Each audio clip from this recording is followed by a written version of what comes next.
মৰিগাঁৱত তিৱা সাহিত্য পৰিষদৰ বৃহৎ উন্নয়নমূলক পদক্ষেপ মুখ্য কাৰ্যবাহী সদস্য জীৱন চন্দ্ৰ কোঁৱৰৰ দ্বাৰা কেইবাটাও আঁচনিৰ আধাৰশিলা স্থাপন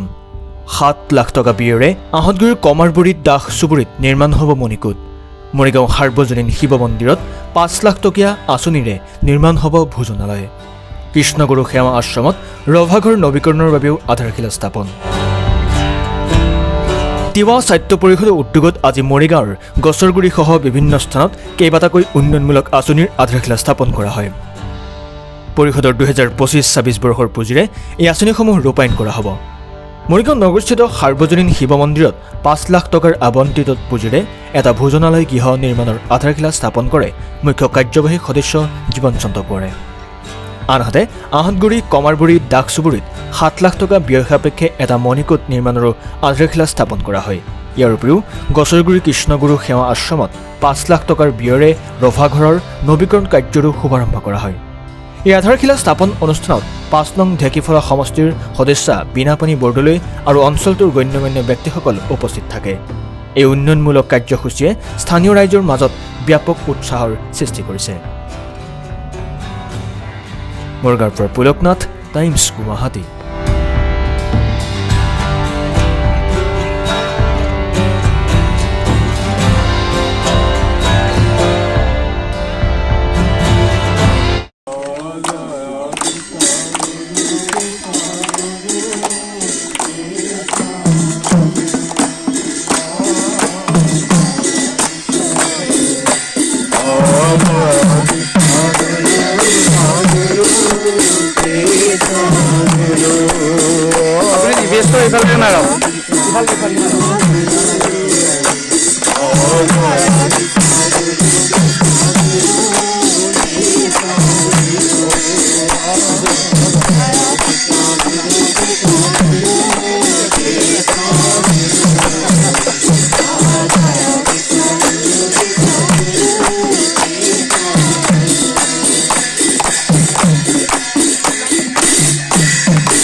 যোৱা 16 তাৰিখৰ পৰা ধাৰাবাহিকভাৱে তিৱা সাহিত্য পৰিষদৰ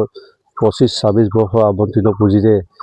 আমি আমাৰ 34টা সমষ্টিত আধাৰশিলাবিলাক স্থাপন কৰিছোঁ আজি আহি আমি উপস্থিত হৈছোঁ মানিপুৰ গাঁও পঞ্চায়তৰ অন্তৰ্গত কমাৰবুৰী গাঁৱত কমাৰবুৰী আহতগুৰি গাঁৱত গতিকে কমাৰবুৰী আহতগুৰি গাঁৱৰ ৰাইজৰ বহুদিনীয়া এটা অভাৱ আছিলে তেখেতসকলৰ মণিকূট গৃহটো জহি খহি গৈছিল গতিকে আমাৰ এই গাঁৱৰ ৰাইজ আৰু এই গাঁৱৰ বয়োজ্যেষ্ঠ পিতৃলোকসকলে আমাক বহুবাৰ আবেদন কৰিছিল তথাপিও তেখেতসকলৰ আবেদন ৰক্ষা কৰি এই মুহূৰ্তত আজি আহি তেখেতসকলৰ এই মণিকূট গৃহটো আধাৰশিলা অনুষ্ঠানত উপস্থিত হৈ মই সঁচাকৈ ধন্য মানিছোঁ গতিকে তেখেতসকলৰ বহুদিনীয়া অভাৱটো আচলতে বহু আগতেই পূৰণ হ'ব লাগিছিল এই ক্ষেত্ৰত আমাৰ যিখিনি কৰণীয় সেইখিনি বিভিন্ন ঠাইত কৰিছোঁ গতিকে তিৱা সাহিত্য পৰিষদৰ এলেকাত নপৰিলেও মানুহখিনি যিহেতুকে আমাৰ নিজা মানুহ থকা হেতুকে আমি এই মণিকূট গৃহটো আজি শুভাৰম্ভ কৰিছোঁ কালি তাৰিখৰ পৰাই এই মণিকূট গৃহৰ কাম আৰম্ভ হ'ব আজি আমি গছগুৰি গাঁৱৰ 3টা অনুষ্ঠানত আধাৰশিলা স্থাপন কৰিছোঁ গতিকে গছগুৰি গাঁওবাসী ৰাইজেও আধ্যাত্মিকভাৱে যথেষ্ট সচেতন এটা ৰাস্তাও আমি তাত শুভাৰম্ভ কৰিছোঁ গতিকে আজি গছগুৰি গাঁৱৰ যিখিনি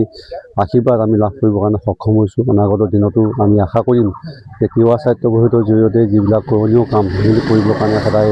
চেষ্টা কেতিয়াও ক্ৰুটি নকৰোঁ ইয়াৰ পিছত গৈ আমি আমাৰ মৰিগাঁৱৰ যিটো বাৰুৱাৰী শিৱ মন্দিৰ আছে বাৰুৱাৰী শিৱ মন্দিৰটো এটা ভোগঘৰ দিছোঁ তাতো আমি আধাৰশিলা কৰিবৰ কাৰণে গৈ আছোঁ গতিকে আপোনালোকে দেখিছে আমাৰ তিৱা সাহিত্য পৰিষদৰ 34টা সমষ্টিত আধাৰশিলাবিলাক আমাৰ সন্মানীয় কাৰ্যবাহী সদস্যসকল আৰু যিবিলাক ঠাইত MLA আছে MLA থকা ঠাইবিলাকত MLA সকলে সহযোগিতা কৰি আমাৰ তিৱা সাহিত্য পৰিষদৰ এই অনুষ্ঠানবিলাক বা তিৱা সাহিত্য পৰিষদৰ যিবিলাক আঁচনি এই আঁচনিবিলাক ৰূপায়ণৰ এই আধাৰশিলা কামবিলাকত তেখেতসকলে সহযোগিতা আগবঢ়াইছে যোৱাকালি মানিপুৰত হৈছিল মানিপুৰত মই থাকিব নোৱাৰিলোঁ আমাৰ অসম চৰকাৰৰ মাননীয় মন্ত্ৰী পীযুষ হাজৰিকা ডাঙৰীয়াৰ ব্যক্তিগত সহায়ক অপূৰ্ব ডেকাই আহি যোৱাকালি মানিপুৰৰ যিখিনি কাম আমি আবণ্টন দিছিলোঁ সেই কামখিনি তেখেতে আহি আধাৰশিলা স্থাপন কৰিছে এনেকৈ আমি তিৱা সাহিত্য পৰিষদৰ জৰিয়তে বিভিন্ন প্ৰতিষ্ঠানবিলাক গঢ় দি আমাৰ যি উন্নয়নৰ ধাৰা এই উন্নয়নৰ ধাৰাটো আমি ত্বৰান্বিত কৰিবৰ কাৰণে চেষ্টা কৰিম অব্যাহত ৰাখিছোঁ। কাৰ্যবাহী সদস্য মহোদয়া মানে সম্বন্ধত ভাইটি লাগে আৰু তেখেতক মই বহুদিনৰ পৰা এই সংক্ৰান্তত তেখেতক মই অনুনয় বিনয় কৰি আছিলোঁ। সেই অনুনয় বিনয় ৰক্ষা ৰাখি তেখেতে আজি এই পাৰ্কখনত আহি যিটো মানে আধাৰশিলা স্থাপন কৰি আমাৰ সকলো ৰাইজক আনন্দিত কৰিলে, তাতে সন্তুষ্ট হৈছোঁ। আৰু ইফালেই তেখেতে যিখিনি বক্তব্য ৰাখিছে, ইয়াতে তেখেতে কৈছে যে ইয়াৰ পিছত যদি কিবা আধৰুৱা হয় সেইখিনি মই পূৰ্ণাংগ পৰ্যায়লৈকে ৰূপান্তৰ কৰিম বুলি ভাবিছোঁ। গতিকে এই মোৰ আৰম্ভণিহে, শেষ হোৱা নাই। সেয়েহে আমি তেখেতসকলৰ বহুমূলীয়া সময় খৰচ কৰিবলৈ ইচ্ছা কৰা নাই। যথেষ্ট কাৰ্যসূচী আছে। সেয়েহে তেখেতসকলে আহি বা তেখেতে আহি আমাক যিটো আজি আনন্দিত দিলে, তাতে গৌৰৱান্বিত হয়। আৰু তেখেতৰ পৰম প্ৰভু ভগৱন্তই ভৱিষ্যত দিনত শুভ মংগল কামনা কৰি যেন তেওঁ সুস্বাস্থ্য সুকৰ্ম মাধ্যমেদি যাতে জীৱনটো অতিবাহিত কৰে। আৰু আজি কামখিনি যিখিনি হাতত লৈছে বা এইখিনি আমাৰ এটা মানে আপুৰুগীয়া এটা সম্পদ হিচাপে আমি গণ্য কৰিছোঁ। আৰু আমাৰ অভাৱখিনি পূৰণ হোৱাৰ ক্ষেত্ৰত তেখেতে যিখিনি আগভাগ লৈছে আমি শলাগ লৈছোঁ। কিন্তু আমি এইখিনিতে এটা তেখেতৰ কাম কাজৰ জৰিয়তে আমি অনুমান কৰিব পাৰিছোঁ তেখেতে যথেষ্ট ব্যস্ত হৈ আছে। কিন্তু আমি পৰৱৰ্তী সময়ত তেখেতক আমি গোটেই স্থানীয় যুৱকৰ পৰা আদি কৰি সকলোৱে ভাবিছোঁ আমি মুক্ত মানে কণ্ঠে ক'ব বিচাৰিছোঁ তেখেতক আমি MLA হিচাপে মানে যোগ্য প্ৰাৰ্থী হিচাপে আমি অনুভৱ কৰিছোঁ। আৰু পৰৱৰ্তী সময়ত আমি তেখেতক আমি সম্পূৰ্ণ সমৰ্থনে আমি তেখেতক যাতে আমি এই আগন্তুক নিৰ্বাচনত আমি MLA হিচাপে পাব পাৰোঁ, আমি এইখিনি সকলো ৰাইজে মানে আগ্ৰহ প্ৰকাশ কৰিছোঁ। আৰু পৰমপিতা পৰমেশ্বৰকো আমি মানে সেৱা জনাইছোঁ তেখেতে যাতে MLA পদটো পায়, আমাকো যাতে মানে সমাজ সেৱা কৰিবৰ কাৰণে কৃতাৰ্থ কৰে। এইখিনিয়ে।